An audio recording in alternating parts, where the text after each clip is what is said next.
ദിവ്യാത്മാക്കൾക്കെല്ലാം വിനീതമായ നമസ്കാരം. നാം പരമമായ ആ സത്തയെ നമ്മുടെ ജീവിതത്തിൽ ആദ്യമേ പ്രതിഷ്ഠിച്ചില്ലെങ്കിൽ നാം എല്ലാം പൂജ്യത്തിന് സമാനമാണ്. പൂജ്യം എന്നാൽ ഒരു വിലയും കൽപ്പിക്കാത്ത ഒരു സംഖ്യയാണ്.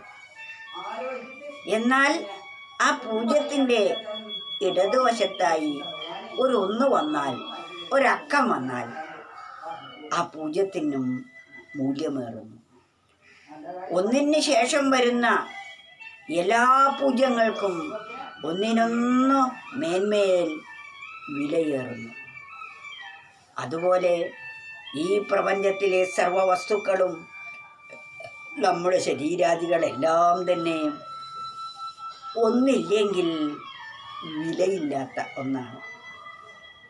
എന്നാൽ ഒന്നിൻ്റെ സാന്നിധ്യമുണ്ടെങ്കിൽ അതിന് ഒന്നിനൊന്നുമേൽ മേന്മയുണ്ടാകും. ആ ഒന്നാണ് ഈശ്വരൻ എന്ന് പറയുന്നത്. ഈശ്വരനായ ഒന്നിനെ ആയിരിക്കണം നാം ആദ്യം നമ്മുടെ ജീവിതത്തിൽ പ്രതിഷ്ഠിക്കേണ്ടത്.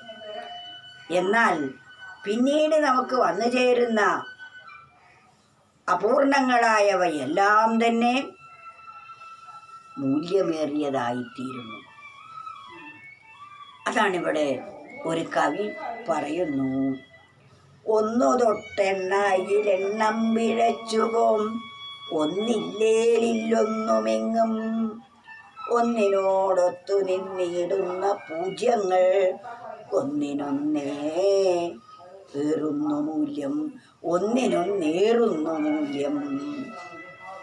ഒന്നു തൊട്ടെണ്ണയിലെണ്ണം പിഴച്ചുപോം. ഒന്ന് തൊട്ടെണ്ണയിൽ ആ ഒന്നെന്നത് ആ പരമാത്മാവിനെ സൂചിപ്പിക്കുന്നതാണ്. ആദ്യം നാം ആ പരമാത്മാവായിരിക്കുന്ന ഈശ്വരനെ കണക്കിലെടുത്തിട്ട് വേണം ബാക്കിയെല്ലാം. പൂർണ്ണമായിരിക്കുന്ന അതിൽ നിന്നുണ്ടായവയാണ് ബാക്കി എല്ലാം. അപ്പോൾ അതിനായിരിക്കണം നാം ഒന്നാം സ്ഥാനം കൊടുക്കേണ്ടത്. എന്നാൽ നമ്മളാവട്ടെ ഈ ലോകഭോഗങ്ങൾക്കെല്ലാം ഒന്നാം സ്ഥാനം കൊടുക്കുന്നു. അതിൽ നിന്നുണ്ടാകുന്ന അഹങ്കാരമാകുന്ന എനിക്ക് അതിലേറെ ഒന്നാം സ്ഥാനമാണ്. ആ ഒന്നായിരിക്കുന്ന പരമാത്മാവിനോട് ചേർന്ന് വരുന്നവയ്ക്കെല്ലാം മൂല്യമുണ്ടാകുന്നു. അതാണ് ഒന്നു തൊട്ടെണ്ണയിലെണ്ണം പിഴച്ചുപോം, ഒന്നില്ലേലില്ലൊന്നുമെങ്ങും. ആ ഒന്നില്ലെങ്കിൽ ഈ ലോകത്തിലൊന്നും തന്നെ പിന്നെ ഇല്ല. ഒന്നു തൊട്ടെണ്ണയിലെണ്ണം പിഴച്ചുപോം, ഒന്നില്ലേലില്ലൊന്നുമെങ്ങും. ആ ഒന്നില്ലെങ്കിൽ ഇവിടെ ഒന്നും തന്നെ ഇല്ല. ഒന്നിനോടൊത്തു നിന്നിടുന്ന പൂജ്യങ്ങൾ, ഒന്നായിരിക്കുന്ന ഒരക്കത്തിനോട് വന്നു ചേരുന്ന പൂജ്യങ്ങൾക്കെല്ലാം മൂല്യമേറുന്നു. ഒന്നിനോടൊത്തു നിന്നിടുന്ന പൂജ്യങ്ങൾക്കൊന്നിനൊന്നേറുന്നു മൂല്യം. ആ ഒന്നിട്ട ശേഷം നമ്മുടെ പൂജ്യമിട്ടാൽ ആ പൂജ്യത്തിന് വിലയുണ്ട്. പിന്നീട് വരുന്ന പൂജ്യത്തിന് അതിലേറെ മൂല്യമാണ്. ഒന്നിട്ടൊരു പൂജ്യമിട്ടാൽ 10, 10 വീണ്ടും ഒരു പൂജ്യമിട്ടാൽ 100, 100 വീണ്ടും ഒരു പൂജ്യമിട്ടാൽ 1000. അതാണ് പിന്നീട് വരുന്ന പൂജ്യങ്ങൾക്കെല്ലാം മൂല്യം ഏറുന്നു എന്നാണ്. അതേറണമെങ്കിൽ ആദ്യം ഇവിടെ ആ ഒന്ന് ഉണ്ടായിരിക്കണം. ഒന്നിനോടൊത്തു നിന്നിടുന്ന പൂജ്യങ്ങൾ, ഒന്നായിരിക്കുന്ന ഈശ്വരനോട് ഒത്തു നിൽക്കുന്ന ഈ അപൂർണമായ, അവിടെ പൂജ്യം എന്നത് അപൂർണമായ ജഗത് പദാർത്ഥങ്ങളെയാണ് ഇവിടെ പൂജ്യങ്ങളായി കണക്കാക്കിയിരിക്കുന്നത്. നമ്മുടെ വീട്, കുടുംബം, സമ്പത്ത് മുതലായ പൂജ്യങ്ങൾ ഒന്നായിരിക്കുന്ന ഈശ്വരനെ ചേർത്തുകൊണ്ട് നമുക്ക് വീടുണ്ടായാൽ അത് ആനന്ദപ്രദമാകും.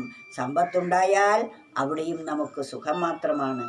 മറ്റെന്തെന്ത് നേടിയാലും ഒന്നായിരിക്കുന്ന ഈശ്വരനുണ്ടെങ്കിൽ ബാക്കി എല്ലാത്തിനും ഒന്നിനൊന്നുമേൽ മേന്മയാണ്. ഒന്നിനോടൊത്തു നിന്നിടുന്ന പൂജ്യങ്ങൾക്കൊന്നിനൊന്നേറുന്നു മൂല്യം. എല്ലാത്തിനും മൂല്യം ഏറിക്കൊണ്ടേയിരിക്കുന്നു എന്ന പരമാർത്ഥം നമ്മൾ മനസ്സിലാക്കണം. അതിനുശേഷം ആ ഒന്നിനെ ഒഴിച്ചു നിർത്തി ബാക്കി നമ്മൾ ഈ ലോകത്തിലെ എന്ത് സ്വീകരിച്ചാലും അതെല്ലാം തന്നെ വിലയില്ലാത്തതാണ്. അത് നമുക്ക് ശാന്തി തരുന്നതല്ല. അത് നമുക്ക് സമാധാനത്തെ തരാൻ അവയ്ക്കൊന്നിനും സാധിക്കുകയില്ല എന്ന പരമമായ സത്യം നമ്മൾ ബോധിക്കണം. ഒന്നു തൊട്ടെണ്ണായിലെണ്ണം പിഴച്ചുപോം, ഒന്നില്ലേലില്ലൊന്നുമെങ്ങും.